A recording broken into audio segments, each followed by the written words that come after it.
Il est tout juste 18h30 sur Aloula et c'est le journal à la une de l'actualité ce soir.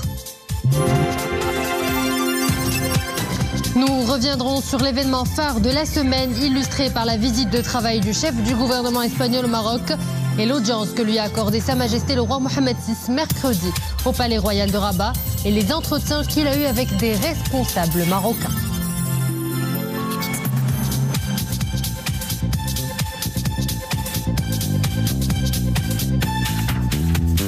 Retour sur l'événement golfique. Hier, leurs Altesses royales, le prince Moulay Rachid et la princesse Lalla Meriem ont présidé au palais au Royal Golf Dar Salam de Rabat la cérémonie de remise des prix aux vainqueurs de la 48e édition du trophée Hassan II et de la 27e édition de la Coupe Lalla Meriem.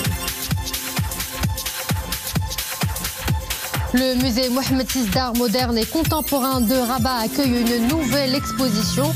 De l'autre côté de l'Atlantique, l'art cubain, c'est son thème. Une fenêtre ouverte sur ce pays d'Amérique latine au travers de peintures, photographies et autres sculptures. La rétrospective des activités royales de la semaine qui s'achève mercredi au Palais Royal de Rabat. Sa Majesté le roi Mohamed VI a reçu le président du gouvernement espagnol Pedro Sánchez. La visite s'inscrit dans la continuité de la nouvelle phase des relations bilatérales entre nos deux pays, entamée depuis la rencontre entre Sa Majesté le roi et le président du gouvernement espagnol en avril 2022. Le rappel de l'audience royale avec Iman Ablou.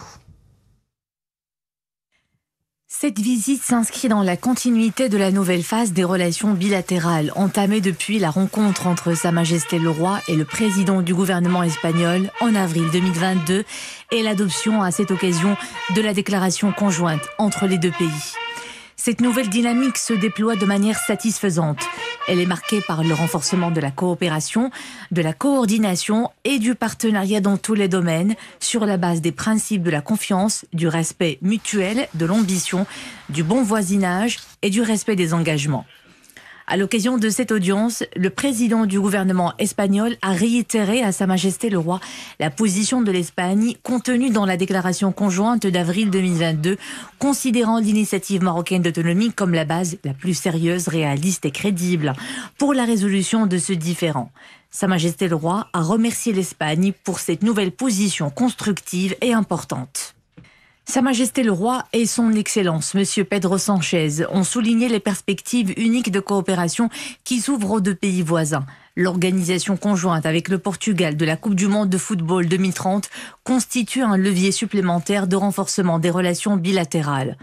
Par ailleurs, le président du gouvernement espagnol a salué et marqué l'intérêt de l'Espagne pour les initiatives stratégiques lancées par Sa Majesté le Roi, notamment l'initiative des pays africains riverains de l'Atlantique, l'initiative royale pour favoriser l'accès des pays du Sahel à l'océan Atlantique, ainsi que le gazoduc africain Atlantique Nigeria-Maroc.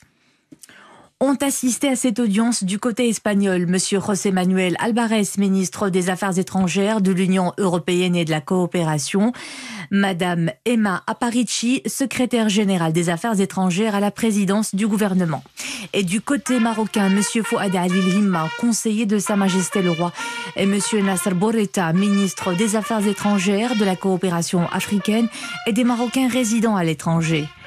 À son arrivée au Palais Royal, le président du gouvernement espagnol a passé en revue un détachement de la garde royale qui rendait les honneurs avant d'être convié à la traditionnelle cérémonie de fronde, de lait et de dattes.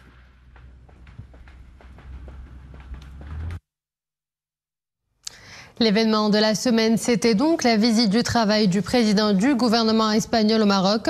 Nous y reviendrons amplement dans quelques instants, mais avant, ces activités princières. Hier, leurs Altesses royales, le prince Moulay Rachid et la princesse Lalla Meriem, ont présidé la cérémonie de remise des prix des trophées Hassan II de golf et de la Coupe Lalla Meriem. Son Altesse royale, la princesse Lalla Meriem, a remis le prix de la Coupe Lalla Meriem à l'anglaise Brantlow. Brantlow qui a terminé en tête du classement final avec un score total de 206 coups avec 13 sous le par. Elle a devancé la Française Pauline Roussin-Bouchard, qui a réalisé un total de 209 coups avec 10 sous le par. Son Altesse royale, le prince Moulay Rachid, a remis le grand prix du trophée Hassan II à l'Argentin Ricardo González, vainqueur de cette 47e édition. L'Argentin a décroché le titre après avoir réalisé un total de 209 coups, soit 10 sous le par. Il a devancé le Danois Thomas Bjork, qui a terminé les épreuves du trophée avec un total de 210 coups, 9 sous le par.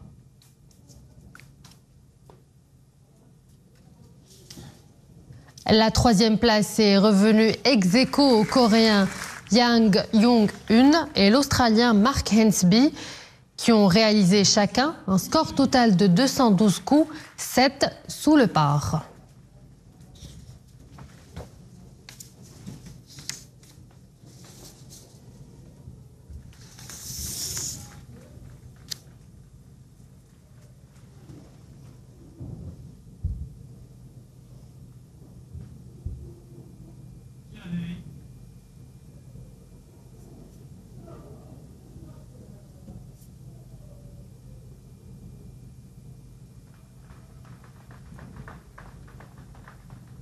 Gagnant du programme du trophée Hassan II, cette édition 2024.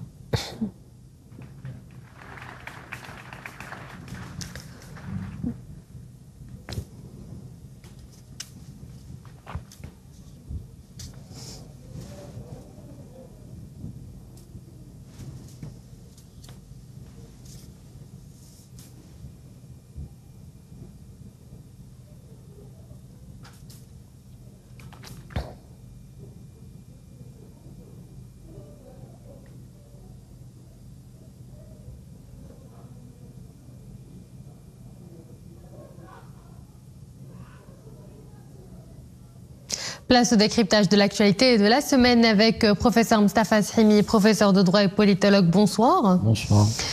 Professeur Shimi, cette semaine, le Maroc a souligné l'engagement de Sa Majesté le roi Mohammed VI, président du comité Al-Quds en faveur de la cause palestinienne dans le cadre de la procédure en cours devant la Cour internationale de justice dans l'affaire de demande d'avis consultatif sur les conséquences juridiques découlant des politiques et pratiques d'Israël dans le territoire palestinien, y compris dans Jérusalem-Est. Quel est le sens de cet acte, professeur Shimi ? C'est d'abord dans le cadre d'une procédure qui est initiée par la Cour internationale de justice, qui est une juridiction spécialisée des Nations Unies. C'est la seule d'ailleurs. C'est une procédure importante qui a pour objet de voir les atteintes aux droits de l'homme et à qualifier évidemment les mesures et les actes de répression, d'exaction de l'armée israélienne dans les territoires occupés, à Gaza en particulier et ailleurs. C'est une procédure normale, donc qui se fait. Alors, comment elle se passe? Il y a maintenant une audition. C'est une procédure où il faut écouter donc un certain nombre de pays qui ont demandé à être entendus. 52 pays en se sont inscrits, dont le Maroc. Et précisément, il y a eu l'intervention de notre ambassadeur à La Haye, Mohamed Bosri, qui a fait un plaidoyer sur les positions marocaines à propos de la Palestine, plaidoyer pour les intérêts légitimes du peuple palestinien. Et ça a été une occasion de rappeler quoi? De rappeler la position de principe du Maroc, qui est une position traditionnelle, historique, c'est-à-dire le soutien total, sans aucune réserve, du Maroc. Et deuxième point connexe, le fait que Sa Majesté le Roi soit président du comité Al-Quds. Troisième point, le fait qu'il y a matière à ce que la communauté internationale se saisisse de ce dossier pour prendre ses responsabilités. Sur ce plan-là, donc, c'était important que ça soit dit à La Haye et que ça soit dit dans le cadre d'une procédure de la CIJ. Professeur Shimi, je vous remercie pour ce premier éclairage. Veuillez rester avec nous. La visite officielle de travail et d'amitié du président du gouvernement espagnol au Maroc. Après l'audience que lui a accordée le souverain, Pedro Sánchez a tenu une conférence de presse. En voici des extraits. La position du gouvernement espagnol sur la question du Sahara demeure inchangée, comme clairement exprimé dans la déclaration conjointe adoptée en avril 2022 et entérinée lors de la réunion de haut niveau de 2023. L'Espagne considère le plan d'autonomie marocain comme la base la plus sérieuse, réaliste et crédible pour la résolution de ce différend. La gestión de flujos migratorios es otro ámbito crucial de nuestra relación bilateral. La coopération avec le Maroc dans le domaine de lutte contre la migration irrégulière est exemplaire. Cela se vérifie notamment à travers le programme de migration circulaire. Notre action commune affiche d'excellents résultats. Evolución de los intercambios comerciales, al aumento de las inversiones en ambas direcciones. Le volume de nos échanges commerciaux a atteint en 2022 les 20 milliards d'euros. C'est un chiffre témoin de l'évolution très positive de notre partenariat économique tourné vers des secteurs vitaux comme les infrastructures ou encore la gestion hydrique. Des perspectives d'investissement très prometteuses s'offrent aux hommes d'affaires marocains et ibériques dans le cadre des préparatifs au chantier de co-organisation de la Coupe du Monde avec le Portugal. Nous nous attendons à des retombées significatives pour nos économies respectives. L'espoir d'une finale Maroc-Espagne est permis. Lo que espero es que España y Marruecos nos enfrentemos en la final de esa Copa del Mundo. Professeur Srimi, pour son premier déplacement à l'étranger depuis sa reconduite à la tête du gouvernement espagnol, Pedro Sánchez a choisi de se rendre au Maroc. Quelle est la portée de cette visite ? D'abord, le respect d'une tradition dont le Maroc se félicite. C'est quoi ? Traditionnellement, chef de l'exécutif espagnol, quand il est investi, sa première visite hors Union européenne, c'est au Maroc. Et ça a toujours été respecté depuis des décennies. C'est important à relever. Monsieur Pedro Sánchez a été réinvesti comme président du gouvernement espagnol à la mi-novembre, voici 3 mois. Sa première visite hors Union européenne, elle est pour qui ? Elle est pour le Maroc. Ce qui est intéressant de relever, c'est qu'il a été reçu en audience par le souverain. C'est un acte symbolique, mais c'est un acte diplomatique, un acte politique fort. Ça a été une occasion pour le chef de gouvernement espagnol de réitérer les positions de son pays sur un certain nombre de questions. Question fondamentale d'abord, la cause nationale. Vous savez que suite à la déclaration conjointe d'avril 2022, l'Espagne a infléchi fortement sa position en relevant le fait que la proposition marocaine d'autonomie, déposée au Conseil de sécurité depuis 2007 et tout le temps réaffirmée dans toutes les résolutions depuis cette date-là, était l'option la plus sérieuse pour un règlement pacifique de ce conflit artificiel. C'est extrêmement important que ça soit dit, que ça soit redit. Et au moment où, je note entre parenthèses, au moment où 10 jours avant, le ministre espagnol des Affaires étrangères qui devait se rendre à Alger a vu son voyage annulé quelques heures avant son arrivée à Alger. Mais ça, c'est une parenthèse. C'est pour vous dire qu'il y a, du côté de Maroc, de la responsabilité. Il y a une maturation des relations entre Rabat et Madrid. Et puis, il y a le fait que ça couvre un certain nombre de secteurs. Les échanges commerciaux, c'est 20 milliards de dollars, 8 d'exportation marocaine et 12 d'importation. Ça fait 20 milliards de dollars. Une augmentation de 10-15% par an régulièrement. Il y a 800 entreprises espagnoles qui sont au Maroc, plus 600-700 filiales de sociétés espagnoles. Il y a 900 000 Marocains qui sont en Espagne, dont plus de la moitié de nationalité espagnole et qui sont dans le secteur actif. Ils sont pas là en train de traîner dans les rues, etc. Ils ont des postes, ils ont des fonctions, ils ont des entreprises, ils ont des PME, etc. J'ajoute 12 000 étudiants. Vous savez bien que l'Espagne a une forte attractivité maintenant pour ce qui est de nos étudiants. Et puis, il y a les points qui ont été relevés par le chef du gouvernement qui sont de premier intérêt, c'est l'appui de l'Espagne et son souci de s'impliquer dans des initiatives stratégiques marocaines, lesquelles la valorisation de l'identité atlantique et de la côte atlantique. Faut pas oublier, l'Espagne est un pays méditerranéen, tout le monde le sait, mais c'est aussi un pays atlantique avec les Canaries, Et oui, il faut le savoir. Donc il y a là la volonté de l'Espagne de s'insérer dans cette stratégie royale, et puis la volonté aussi de Madrid de prendre sa part pour ce qui est de la connectivité et des mesures de désenclavement des pays sahéliens. Donc tout ça fait que nous avons des points de rencontre, des objectifs, des opportunités, et c'est un partenariat stratégique extrêmement important, qualitatif et quantitatif, qui offre les meilleures possibilités pour l'avenir. Sans oublier évidemment le mondial 2030 avec le Portugal, mais ça c'est une grande affaire, tout le monde le sait. Maroc-Mauritanie, un forum économique s'est tenu à Nouakchott. C'est encore une fois une illustration d'un modèle de coopération sud-sud agissant. Le Royaume a pris des engagements en vue d'accélérer le développement économique en Afrique. Quelle perspective économique se dessine pour le Maroc et son voisin du Sud ? Le constat est fait aussi bien à Nouakchott qu'à Rabat, c'est qu'il y a une qualité de relations politiques et diplomatiques. En revanche, au niveau commercial et économique, ça reste en deçà de cette qualité de ce seuil. C'est pour ça qu'il y a multiplication des liens. Il y a eu la visite du président de la Chambre des représentants à Nouakchott, la création d'un comité mixte parlementaire. Il y a aussi les échanges commerciaux qui se développent. Ils ont été en 2022 300 millions de dollars, 2023 c'est 350 millions de dollars, donc c'est important. Et puis il y a ce forum, c'est le 3e forum organisé par la CGM, c'est-à-dire les opérateurs économiques marocains et les opérateurs mauritaniens, et il y a eu donc la possibilité de dégager lors de ces assises-là des objectifs, et une task force a été mise sur pied pour présenter sa copie dans 2 mois, c'est-à-dire identifier les projets d'investissement communs. Professeur Mostafa Shehmi, professeur de droit et politologue, je vous remercie pour cet éclairage. Merci à vous. Paris, toujours à l'heure de la plus grande ferme agricole de l'Hexagone.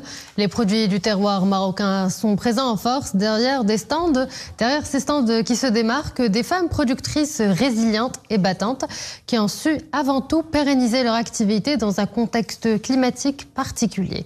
Reportage de nos envoyés spéciaux sur place, Nisril Hamdawi avec Mohamed Touanina et Abdelilal Chab. Elles sont braves, sérieuses et ont la passion de la valorisation des produits de la terre. Elles sont ces femmes gardiennes du terroir national. Ici, au Salon international de l'agriculture de Paris, ils sont en train de promouvoir le fruit de leur labeur. Des produits bio obtenus cette année dans des conditions difficiles. La sécheresse et la catastrophe du séisme ont fortement affecté le rendement des coopératives féminines. Le séisme a porté un coup dur à notre région, déjà ravagée par une sécheresse sévère. La pénurie d'eau a directement impacté les prix des matières premières. Nos cultures ont subi en première ligne les effets de ces aléas naturels. Notre activité a été durement touchée par plusieurs vagues de sécheresse. Les pluies se font rares et les terres sont asséchées. Fort heureusement, les dernières précipitations ont sauvé la saison.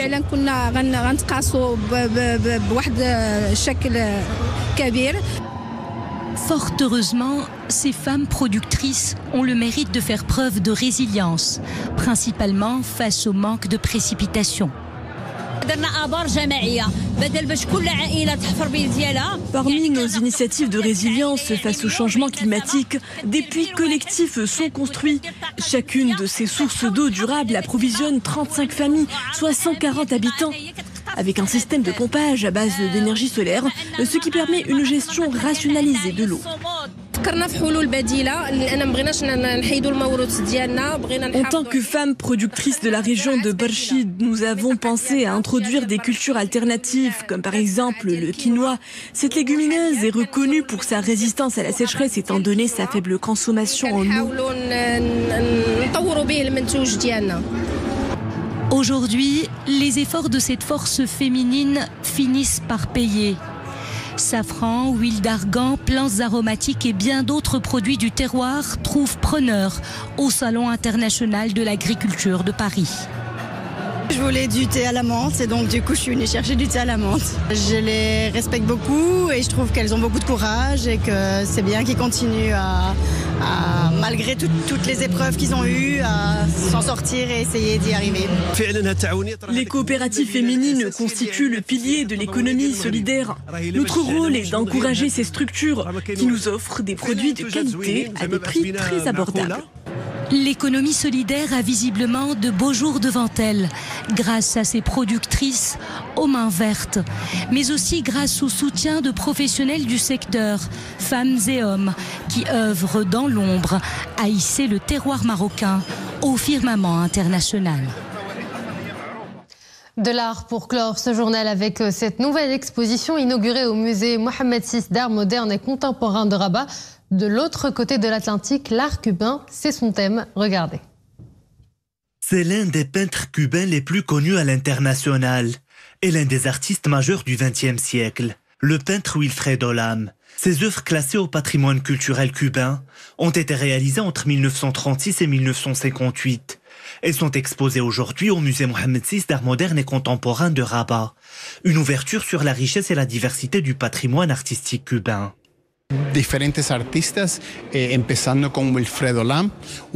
Nous avons réuni des œuvres d'un ensemble d'artistes, surtout la figure emblématique de Wilfredo Lam.